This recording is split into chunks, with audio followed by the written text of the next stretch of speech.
큐티 가족 여러분 안녕하세요. 오늘 또 새로운 하루가 밝았습니다. 오늘 또 말씀으로 하루를 열 수 있음에 감사하며 주님 앞에 나아가는 시간으로 하루를 열어갔으면 좋겠습니다. 잠시 기도하겠습니다. 하나님 아버지 감사합니다. 아침에도 또 하나님의 말씀으로 하루를 열고 시작하게 하시니 감사합니다. 오늘은 요한복음 5장 말씀을 통해서 주님의 음성을 듣기를 원합니다. 주여 말씀하옵소서. 생명의 양식이 우리를 살게 하옵소서. 예수님의 이름으로 기도드렸습니다. 아멘. 하나님의 말씀은 요한복음 5장 1절에서 15절입니다. 요한복음 5장 1절에서 15절 제가 봉독해 드리도록 하겠습니다. 그 후에 유대인의 명절이 되어 예수께서 예루살렘에 올라가시니라. 예루살렘에 있는 양문 곁에 히브리 말로 베데스라 하는 못이 있는데 거기에 행각 5이 있고 그 안에 많은 병자, 맹인, 다리 저는 사람, 혈기 마른 사람들이 누워 물의 움직임을 기다리니 이는 천사가 가끔 못에 내려와 물을 움직이게 하는데 움직인 후에 먼저 들어가는 자는 어떤 병에 걸렸든지 낫게 되밀어라. 거기 38해 된 병자가 있더라. 예수께서 그 누운 것을 보시고 병이 벌써 오래된 줄 아시고 이르되 네가 낫고자 하느냐?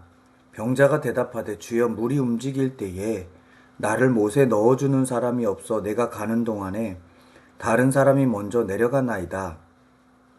예수께서 이르시되 일어나 네 자리를 들고 걸어가라 하시니 그 사람이 곧 나아서 자리를 들고 걸어가니라. 이날은 안식일이니 유대인들이 병 나은 사람에게 이르되 안식일인데 네가 자리를 들고 가는 것이 옳지 아니하니라. 대답하되 나는 낫게 한 그가 자리를 들고 걸어가라 하더라 하니 그들이 묻되 너에게 자리를 들고 걸어가라가 한 사람이 누구냐 하되 고침받은 사람은 그가 누구인지 알지 못하니 이는 거기 사람이 많음으로 예수께서 이미 피하셨음이라. 그 후에 예수께서 성전에서 그 사람을 만나 이르시되 보라 네가 나았으니 더 심한 것이 생기지 않게 다시는 죄를 범하지 말라 하시니 그 사람이 유대인들에게 가서 자기를 고친 이는 예수라 하니라. 아멘. 오늘 우리가 읽은 이 말씀은 베데스다 연못에서 38년 된 병자가 고침받은 이야기, 우리가 너무나도 잘 알고 있는 말씀이죠. 이 병자가 고침받은 베데스다의 연못, 그 베데스다라는 이름은요, 자비의 집이라는 이름을 가지고 있습니다. 그런데 자비의 집이라는 이름과는 달리 이 베데스다 연못의 현장은 자비가 없는 곳인 것 같습니다. 병자들이 물속에 들어가서 가장 먼저 들어간 사람이 고침을 받을 수 있다라는 미신 같은 그런 믿음을 가지고 있는데요. 서로 먼저 들어가려고 하겠죠. 그러니까 이 베데스다 연못은요, 경쟁을 하는 곳입니다. 자비를 베풀어야 할 연못이 경쟁을 통해서 고침받는, 말하자면 경쟁이 지배받는 곳, 그곳이 바로 베데스다 연못이 되어버렸습니다. 그러니까 경쟁에서 뒤처지면 고침을 받지 못하는 것이죠. 오늘 본문 38년 된 병자는 바로 그 경쟁에서 뒤처져서 고침을 받지 못했다고 나옵니다. 그런 그에게 예수님께서 다가가셔서 한 첫 번째 질문이 네가 낫고자 하느냐라는 질문을 하십니다. 사실 아픈 사람에게 낫고자 하느냐라고 물어보는 것은 너무나도 당연한 질문이죠. 그런데 너무나도 당연한 건데 예수님이 이런 질문을 왜 하고 계시는 걸까요? 사람들이 경쟁에서 패배하다 보면 나도 모르게 패배에 익숙해지고 자신감이 없어집니다. 이번에 또 도전해봐야 어차피 질 건데 그러면서 지레 포기하게 됩니다.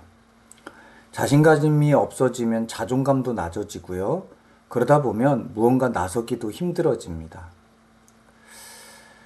바로 이런 마음이 이 베데스다 연못에 38년 된 병자에게 있었던 것 같아요. 어쩌면 우리에게도 이런 마음이 있을 수 있습니다. 자꾸만 실패하고 자꾸만 넘어지니까 이번에도 안 될 거야 라고 해서 도전조차 하기 어려운 마음이 우리에게 있을지도 모르겠습니다. 그런데 그런 마음을 일으켜 세우는 질문이 바로 낫고자 하느냐라는 예수님의 질문입니다. 절망 속에서 의지를 다시 일깨우시는 하나님의 부르심이 바로 낫고자 하느냐라는 질문인 것이죠. 그 하나님이 우리에게도 물어보십니다. 낫고자 하느냐? 우리는 경쟁 사회에서 하루하루를 정말로 치열하게 살아갑니다. 세상은 1등만 알아주고 이긴 자만 인정해 줍니다. 그런데 하나님은 우리를 기억해 주세요. 아무도 우리를 기억하지 않더라도 하나님만큼은 우리를 기억하시고 우리가 낫기를 원하고 우리가 회복하기를 원하십니다. 예수님은요, 우리의 믿음이 조금 부족해도 우리를 붙들고 일으키시는 분입니다. 오늘 이 38년 된 병자는 믿음이 있다라고 하기에는 참 어려워 보입니다. 그럼에도 불구하고 예수님이 찾아가셔서 전적인 은혜로 그를 고쳐주시죠. 하나님은 우리를 그렇게 일으켜주시는 분입니다. 창조의 하나님인 예수님이 눈앞에 계신데 이 병자는요, 예수님을 알아보지도 못하고 예수님의 질문에 이렇게 대답합니다. 사람들은 그 연못에 넣어줄 사람이 있어서 고침을 받는데 나는 연못에 넣어줄 사람이 없어서 고침받을 수가 없습니다. 이 말은 예수님께 도움을 구한 말이기도 하겠죠. 말하자면 예수님을 고작 물에 들어가는 걸 도와줄 정도로만 생각을 하는 겁니다. 그럼에도 불구하고 예수님, 그 부족한 믿음, 그거 탓하지 않고 예수님이 개입하셔서 그를 일으키시죠. 회복시키시죠. 여러분, 하나님은 우리가 생각하는 것보다 훨씬 크십니다. 하나님은 우리가 생각하는 것 이상으로 우리 삶에 개입하기를 원하세요. 왜요? 우리를 일으키시고 회복시키길 원하시기 때문입니다. 예수님이 베데스다 병자를 고친 날이 안식일이었습니다. 안식일에 치유 행위를 했다고 유대인들이 분노를 합니다. 왜냐하면 율법을 어겼다고 생각했기 때문입니다. 그런데 예수님이 안식일에 병자를 고친 것은 율법을 어긴 게 아니라 참된 안식의 의미로 사람을 살리는 것이죠. 안식일은 멈춤의 날이기도 하면서 동시에 하나님께서 창조하신 날을 바라보면서 구원의 감격 속에서 살아가는 날입니다. 특별히 안식이 창조의 날이, 창조의 그 상황에서 안식을 출애굽기에서는 이야기합니다. 창조의 상황에서 안식하셨다는 건 무엇이든지 하나님께서 새롭게 창조하실 수 있다는 것이죠. 여러분, 우리 안에 있는 질병, 패배감, 실패감, 이 모든 것을 새롭게 창조하셔서 다시 도전하게 하시는 분이 하나님입니다. 여러분, 하나님께서는 우리에게 다시 일어나라고 말씀하시고 다시 도전하라고 말씀하시는 거죠. 오늘 무언가 포기한 영역이 있다면 다시 한번 도전할 마음으로 일어나시기를 축복합니다. 시간이 지나고 이 고침받은 사람을 예수님이 성전에서 만납니다. 그 고침받은 사람을 향해서 예수님께서 다시는 죄를 범하지 말라고 말씀을 하십니다. 이 말씀은 예수님은 육체의 회복보다 영적인 회복을 더 바라고 있는 영역이라고 알 수 있습니다. 여러분, 우리는 육신의 문제를 해결받는 것도 너무 중요한데요. 영적인 문제가 해결받아야 됩니다. 영혼이 회복돼야 됩니다. 영혼이 잘 돼야 범사가 잘 되기 때문입니다. 여러분, 혹시 우리가 회복돼야 될 영적인 문제가 있습니까?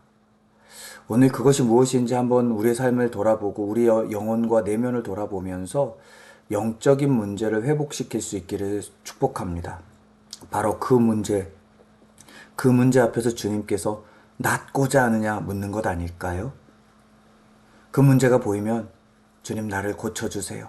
나를 일으켜 주세요. 그렇게 나아가는 오늘 하루가 되기를 소망합니다. 기도하겠습니다. 하나님 아버지, 감사합니다.